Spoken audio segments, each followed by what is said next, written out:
Bonjour à tous et bienvenue sur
Mais Dieu n'est pas le Dieu le plus élevé parmi les autres dieux, il est le seul vrai Dieu, élevé au-dessus de tout, du monde invisible comme du monde visible.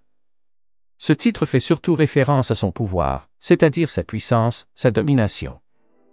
C'est ce titre qui est utilisé dans Ésaïe 14.11 à 15, dans le poème qui présente la chute de Lucifer, qui est devenu Satan. Ta fierté a été précipitée dans le séjour des morts avec le son de tes luttes, sous toi s'étend une couche de vermine, et les vers sont ta couverture.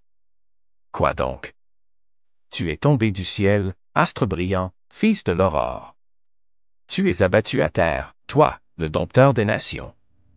Tu disais en ton cœur, je monterai au ciel, j'élèverai mon trône au-dessus des étoiles de Dieu, je siégerai sur la montagne de la rencontre des dieux au plus profond du nord, je monterai sur le sommet des nues, je serai semblable au Très-Haut.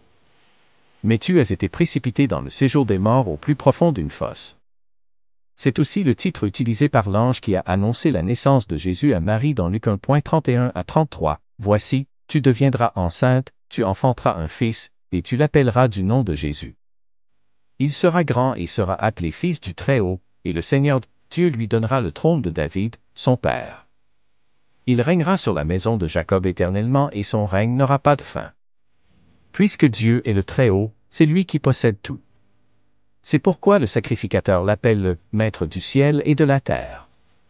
Donc, donner au Dieu Très-Haut signifie donner à celui qui possède tout. Ce qu'Abraham a donné appartenait déjà à Dieu.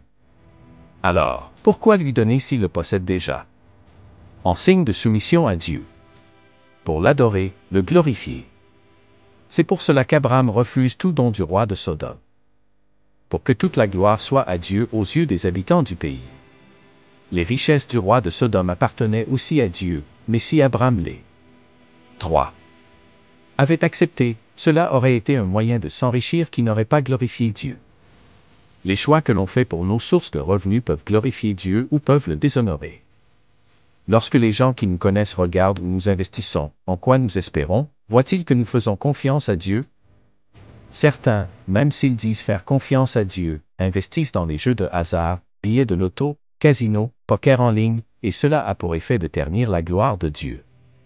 Puisque Dieu possède tout, il peut tout nous donner, alors nous ne devons pas chercher ailleurs.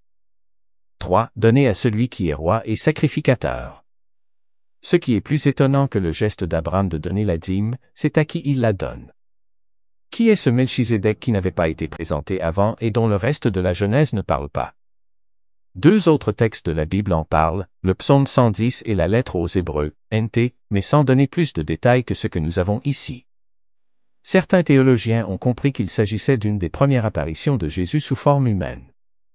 Je ne crois pas que ce soit le cas, à la lecture d'Hébreux. L'archéologie ne l'a pas prouvé encore, mais il semble que la ville de Salem pourrait être l'ancêtre de Jérusalem, dont Melchizedek fut le roi. Lisons le psaume 110. Ce psaume de David est en fait une prophétie, une révélation de Dieu qu'il a mise par écrit. Il parle du Messie qui doit venir un jour pour donner la victoire à son peuple et juger les nations. Cet homme sera roi, assis sur le trône à la droite de Dieu, et sera en même temps sacrificateur. C'était annoncer quelque chose de presque impossible, puisque le roi devait être de la tribu de Juda et les prêtres étaient de la tribu de Lévi. David l'appelle son Seigneur, même s'il est son descendant, car il est plus important que lui. En plus d'être roi, il sera sacrificateur, sans être lévite, nommé directement par Dieu. Un roi sacrificateur comme Melchizedek. En plus, il le sera éternellement. Le livre d'Hébreux dans le NT confirme que Jésus est bien ce Messie attendu, car la prophétie du psaume 110 est accomplie. Lisons Hébreux 5.5 à 6. Dieu a nommé Jésus souverain sacrificateur. 4. Lisons Hébreux 5.9 à 10. Puisque Jésus est le roi sacrificateur attendu, il est celui qui apporte le salut éternel à son peuple. Lisons Hébreux 6.17 à 20. En plus d'avoir promis le salut éternel à son peuple, Dieu a voulu prouver qu'il ne changerait pas d'idée en faisant serment de garder Jésus comme son sacrificateur pour l'éternité. Lisons Hébreux 7.1 à 3. Melchizedek n'était pas Jésus, mais la Genèse nous le présente volontairement d'une manière à illustrer qui est le Fils de Dieu, roi sacrificateur éternel. Ensuite l'auteur fait remarquer que Melchizedek était plus grand qu'Abraham. Lisons Hébreux 7.11 à 12, puis 7.18 à 19. Déjà dans la Thé, Dieu avait donc annoncé qu'un jour la loi donnée à Moïse, qui inclut la lignée des sacrificateurs, serait supprimée à cause de sa faiblesse et de son inutilité et remplacée par le service du sacrificateur éternel. Lisons Hébreux 7.23 à 28. Jésus peut sauver parfaitement, il est le seul qui le peut. Veux-tu l'accepter comme ton représentant auprès de Dieu? Si ce n'est pas déjà fait. Nous comprenons mieux pourquoi Abraham a donné son offrande à Melchizedek. C'était la donner à celui qui le représentait auprès de Dieu, c'était la donner à Dieu.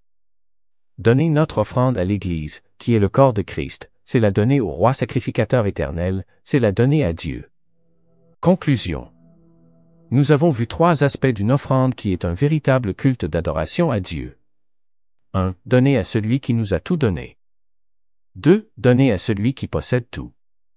3. Donner à celui qui est roi et sacrificateur. Et voilà, c'est tout pour aujourd'hui. J'espère que cette vidéo sur le Donner au Dieu très haut vous a plu et que vous avez appris quelque chose de nouveau. N'hésitez pas à laisser un commentaire ci-dessous pour partager vos pensées et poser vos questions, j'adore lire vos retours.